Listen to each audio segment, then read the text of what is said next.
ہمارے چینل میں خوش آمدید۔ تو چلیے شروع کرتے ہیں آج کی کہانی۔ میں تیز تیز بھاگتی جا رہی تھی۔ میرا دل تیز تیز دھڑک رہا تھا۔ میں جو کر کے آئی تھی وہ سوچ سوچ کر میرے ہاتھوں میں پسینہ آ رہا تھا۔ میں نے بغیر سوچے سمجھے وہ قدم تو اٹھا لیا تھا، لیکن اب گھبراہٹ کے مارے میرا برا حال تھا۔ نہ جانے آگے میرے ساتھ کیا ہوگا۔ میں تھوڑی تھوڑی دیر کے بعد پیچھے مڑ کر دیکھتی، حالانکہ میرا پیچھا کوئی بھی نہیں کر رہا تھا، لیکن پھر بھی مجھے ایک خوف تھا اور اسی خوف کے زیر اثر میں پیچھے مڑ مڑ کر دیکھتی تھی۔ مجھے پتا تھا کہ جو کچھ میں کر کے آئی ہوں اس کا میری زندگی پر بہت برا اثر ہونے والا ہے، لیکن میں کیا کرتی؟ میں بہت مجبور تھی۔ مجھے غصہ آ گیا تھا، اسی وجہ سے مجھے یہ قدم اٹھانا پڑا۔ میں اب پشیمان تھی اور اپنے کیے پر پچھتا رہی تھی۔ مجھے پچھتاوا ہونے لگ گیا تھا۔ یہ میں نے کیا کر دیا؟ میں بہت دور تک بھاگ آئی تھی۔ یہ راستہ بالکل انجان راستہ تھا۔ کبھی میں گھر سے اکیلی کہیں نہیں نکلی تھی اور اب اتنی دور یہاں تک آ گئی تھی۔ نہ جانے یہ کون سا علاقہ تھا۔ دور سے کتوں کے بھونکنے کی آوازیں آ رہی تھیں۔ جیسے جیسے وہ بھونک رہے تھے ویسے ویسے میرا دل تیز دھڑکتا جا رہا تھا۔ کتوں کے ڈر سے مجھے سامنے جو بھی بلڈنگ نظر آئی میں فوراً اس کے اندر گھس گئی۔ اپنے آپ کو محفوظ خیال سمجھ کر میں ایک جگہ پر چھپ کر بیٹھ گئی۔ یہ نہ جانے کون سی بلڈنگ تھی۔ کافی پرانی اور سیلن زدہ بلڈنگ تھی۔ ہلکی سی پیلی روشنی بلڈنگ میں پھیلی ہوئی تھی، لیکن یہاں پہ مجھے کوئی نظر نہیں آ رہا تھا۔ میں کافی دیر ایک جگہ پر چھپی بیٹھی رہی اور چوکنے ہو کر دیکھتی رہی۔ پھر جب میں تھک گئی اور مجھے یہ یقین ہونے لگا کہ وہ کتے اب تک جا چکے ہوں گے، میں باہر نکل آئی۔ ایک تو مجھے بھوک نے بھی ستایا ہوا تھا، رات کا کھانا نہیں کھایا تھا، اور پھر جو غلط کام میں کر کے آئی تھی اس کی وجہ سے بھاگ بھاگ کر رہی سہی توانائی بھی ختم ہو گئی تھی۔ اچانک اس انجان بلڈنگ میں مجھے کھانے کی خوشبو محسوس ہوئی تو میں حیران رہ گئی کہ یہاں اس وقت کون ہے، جبکہ پہلے تو یہاں کوئی بھی نہیں تھا۔ میں تجسس کے ہاتھوں مجبور ہو کر تھوڑا آگے آئی تو ایک کمرے کا دروازہ کھلا تھا۔ کمرے کے باہر چھوٹے سے بورڈ کے اوپر کمرہ نمبر 2 لکھا ہوا تھا، اور وہاں سے روشنی کی ایک لکیر باہر نکل رہی تھی۔ میں نے دروازے کی سائڈ سے تھوڑا جھانک کر دیکھا تو میرا دل اچھل کر حلق میں آ گیا۔ اس کمرے میں بہت سارے مردے برف کی سلوں کے اوپر لیٹے ہوئے تھے، اور مجھے اب سمجھ آئی کہ یہ پرانی اور سیلن زدہ بلڈنگ دراصل ایک مردہ خانہ تھی، اور میں اتنی دیر سے ایک مردہ خانے میں موجود تھی۔ میں نے چیخ روکنے کے لیے اپنا ہاتھ منہ پر رکھ لیا۔ کھانے کی خوشبو اسی کمرے سے آ رہی تھی۔ یہ بات مجھے خوفزدہ کر رہی تھی، لیکن بھوک نے میرا برا حال کر رکھا تھا، اسی لیے بھوک سے مجبور ہو کر میں نے دروازے سے دیکھا تو میرا دل اچھل کر حلق میں آ گیا۔ میرا نام اسما ہے اور میں ایک متوسط طبقے سے تعلق رکھتی ہوں۔ میرے ابو کا انتقال میرے بچپن میں ہی کار حادثے میں ہو گیا تھا۔ وہ کار کی ڈرائیوری کرتے تھے۔ اس طرح ایک بار سواریاں چھوڑ کر آتے ہوئے ان کی کار کو حادثہ پیش آ گیا اور وہ موقع پر ہی جاں بحق ہو گئے۔ امی کے لیے تو جیسے دنیا ہی ختم ہو گئی تھی۔ میں اپنے ماں باپ کی اکلوتی بیٹی تھی۔ میری عمر ابھی صرف 3 سال تھی۔ ابھی صرف باپ کو جاننے لگی تھی اور ہر وقت گھر کے کاموں میں مصروف، غم کا نہیں پتہ تھا۔ میں تو اپنی موج مستی میں تھی، لیکن امی تو دنوں اس غم میں مبتلا رہیں۔ کہتے ہیں نا کہ وقت سب سے بڑا مرہم ہوتا ہے، اسی لیے وقت گزرنے کے ساتھ ساتھ امی کی بھی حالت بہتر ہوتی گئی۔ وہ ابو کے غم سے باہر نکلنے لگیں۔ امی اب خاموش خاموش ہوتی، کیونکہ نانی ان کو اپنی طرف لے آئی تھیں، اور اب امی یہاں پر مامی ماموں اور گھر کے کاموں میں لگی رہتی۔ میں سارا دن امی کو مصروف دیکھتی، ان کی توجہ کی طلب گار رہتی۔ میں جب بھوک سے رونے لگتی تو امی پلیٹ میں مجھے کچھ رکھ کر دے دیتی۔ میں خاموشی سے چپ چاپ ایک کونے میں بیٹھی کھا لیتی، لیکن وہیں پہ امی کے قریب قریب ہی رہتی، کیونکہ جب بھی میں ماموں کے بچوں کے ساتھ کھیلتی یا تو وہ مجھے مارتے یا مامی انہیں میرے ساتھ کھیلنے سے منع کر دیتی۔ میں اب ان کے پاس جاتی ہی نہیں تھی۔ امی جہاں پر کام میں مصروف ہوتی میں وہیں پر ان کے قریب ہی رہتی۔ امی کچن میں لگی ہوتی تو میں کچن کے کونے میں بیٹھ جاتی۔ اگر امی کپڑے دھو رہی ہوتی تو میں وہیں پر پانی میں کھیلتی رہتی۔ امی کو میں نے کسی سے زیادہ بات چیت کرتے نہیں دیکھا تھا، لیکن رات کو وہ کمرے میں اپنے بستر پر چپ چاپ آنسو بہاتی رہتی اور صبح پھر اٹھ کر اسی طرح اپنے کاموں میں لگ جاتی۔ گھر میں نانی کی حیثیت بھی امی سے زیادہ نہ تھی، کیونکہ نانا کا تو عرصہ ہو گیا انتقال ہو گیا تھا، اور ماموں نانی کو کوئی اہمیت نہیں دیتے تھے۔ گھر کے کسی معاملے میں ان سے مشورہ کرنا تو دور، ان سے رائے بھی نہ لی جاتی۔ اسی لیے جب نانی امی کو یہاں پر لے کر آئیں تو ماموں نے بہت اعتراض کیا تھا، کیونکہ ان کے بقول ان کی اتنی آمدنی نہیں ہے کہ وہ 2 افراد کا بوجھ اٹھا سکیں۔ نانی بیچاری چپ چاپ ماموں کی بات سنتی رہیں اور امی بھی خاموش بیٹھی کی بیٹھی رہ گئیں، کیونکہ وہ کیا کر سکتی تھیں، ان کے پاس اور کوئی جگہ نہیں تھی۔ میری عمر اب 5 سال ہو چکی تھی۔ ماموں کا رویہ، مامی کی مار پیٹ اور ان کے بچوں کا مجھے مارنا، یہ سب مجھے برا لگنے لگ گیا تھا۔ میں اب امی سے سوال جواب کرنے لگ گئی تھی، لیکن امی کے پاس میری باتوں کا کوئی جواب نہ ہوتا۔ پھر اب نانی کی طبیعت کچھ خراب رہنے لگی تھی۔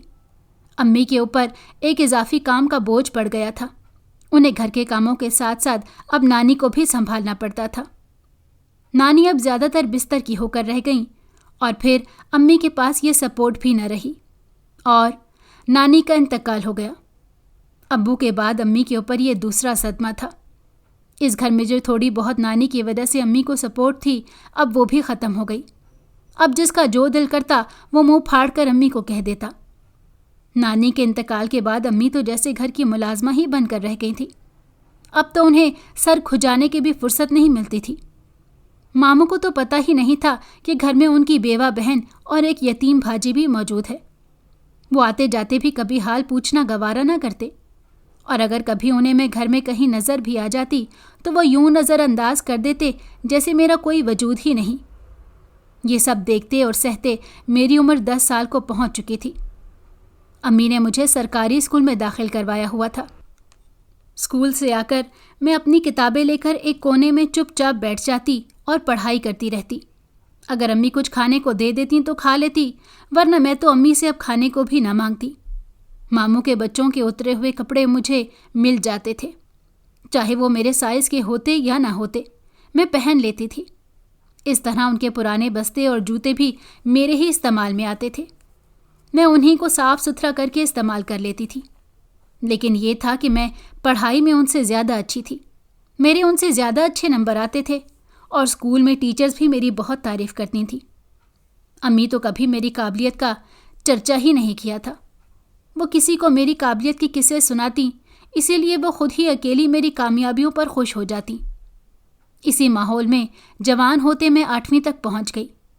8ویں میں میں نے بورڈ میں بھی ٹاپ پوزیشن لی تھی۔ ماموں اور مامیوں کے منہ کھلے کے کھلے رہ گئے تھے۔ پہلی بار دونوں ماموں نے مجھے گلے لگا کر مبارکباد دی اور مجھے 1000 روپیہ انعام کے طور پر دیا۔ میں نے خاموشی سے وہ پیسے رکھ لیے اور بعد میں امی کو دے دیے۔ اب 9ویں جماعت میں داخلے کے لیے مجھے کسی اور اسکول جانا تھا، کیونکہ میرا اسکول صرف 8ویں جماعت تک ہی تھا۔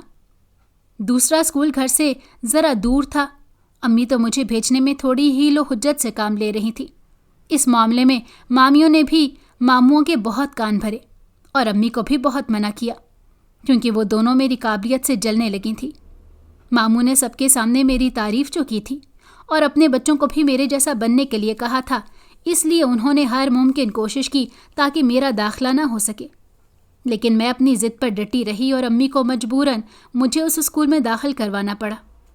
ابھی اسکول کھلنے میں کچھ دن باقی تھے کہ انہی دنوں میری چھوٹی مامی کی بھابھی کا انتقال ہو گیا۔ کافی دن مامی وہاں پر ہی رہیں۔ مامی کے بھائی کے 3 بچے تھے، جبکہ بھابھی اچانک ہی جگر کے عارضے میں مبتلا ہو کر انتقال کر گئیں۔ مامی کے بھائی کا گھر تو بکھر کر ہی رہ گیا، کیونکہ اس کے گھر میں اور کوئی تھا بھی نہیں۔ مامی 15 دن وہاں پر گزار کر اپنے گھر واپس آ گئیں۔ مامی کے بھائی کے بچے بھی ابھی چھوٹے تھے۔ ایک بیٹی میری ہی عمر کی تھی، جبکہ باقی 2 بیٹے مجھ سے چھوٹے تھے۔ اب اکثر مامی کو اپنے بھائی کا غم ستانے لگا۔ اکیلا کیا کر رہا ہوگا؟ کھانا کون بنائے گا؟ گھر کیسے چلے گا؟ میرے بھائی کی تو زندگی رل گئی۔ اکثر مامی کے منہ سے یہ الفاظ سننے کو ملتے۔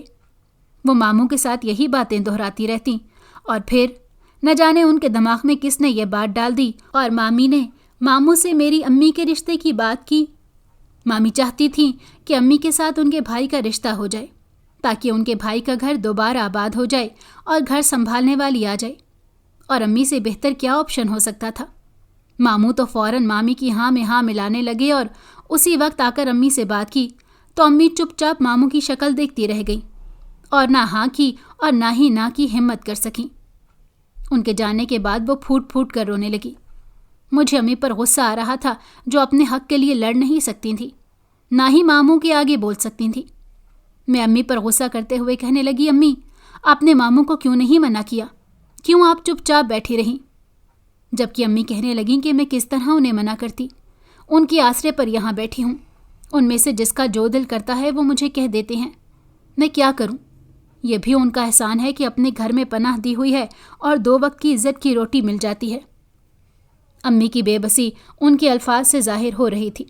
حالانکہ مجھے امی کی بات سے اختلاف تھا، لیکن میں امی کی بے بسی دیکھ کر خاموش ہو رہی۔ ماموں نے اپنے طور پر ہی اگلے جمعے کا نکاح کا دن مقرر کر لیا۔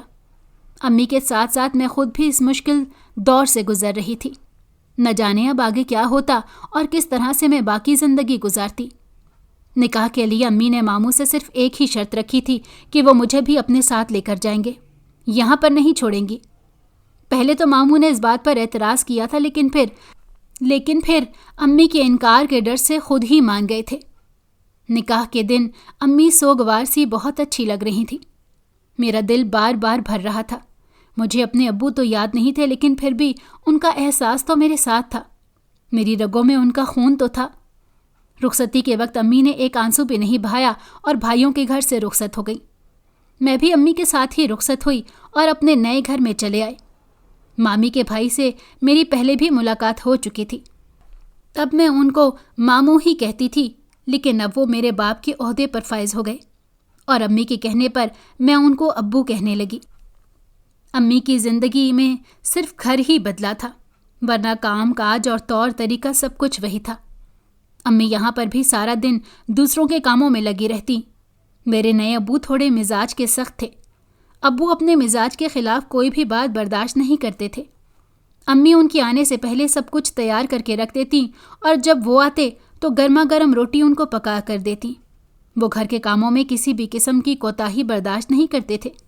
وہ امی کے ساتھ یوں تو سخت مزاج نہیں رکھتے تھے، بلکہ اکثر ان کے ساتھ باتیں کرتے اور گھریلو معاملات میں ان کی رائے بھی لیتے۔ لیکن مجھے ایک بات کی سمجھ نہیں آتی تھی۔ وہ یوں تو مجھ سے بالکل بھی بات نہیں کرتے تھے، لیکن جب میں ان کو مخاطب کرتی تھی تو وہ عجیب سی نظروں سے مجھے دیکھتے اور اکثر میری بات کا جواب بھی نہ دیتے کہ میں دل ہی دل میں شرمندہ ہو کر رہ جاتی۔ وہ اپنے سارے کام مجھ سے کروانے لگے تھے۔ ان کے کپڑے استری کرنا، جوتے پالش کرنا، ان کی چیزیں سمیٹ کر رکھنا، انہیں آتے ہی پانی کا گلاس پیش کرنا، الغرض ان کا ہر کام میرے ذمہ لگ گیا تھا۔ آہستہ آہستہ کر کے انہوں نے اپنی ساری ذمہ داری میرے اوپر ڈال دی تھی، جبکہ ان کی اپنی بیٹی بھی میری عمر کی تھی، لیکن وہ اسے کسی کام کے لیے آواز نہ دیتے۔ ہر کام کے لیے انہیں میں ہی نظر آتی اور وہ مجھے ہی پکارتے، اسما پانی لا دو، اسما میرے کپڑے استری کر دو، اسما میرے جوتے پالش کر دو۔ میں ان کی ہر پکار پر دوڑ کر جاتی اور ان کا کام کر دیتی۔ امی کی طرف سے بھی مجھے خاص ہدایت تھی کہ ابو کے ساتھ بدتمیزی نہیں کرنی اور نہ ہی ان کے کسی کام سے انکار کرنا ہے۔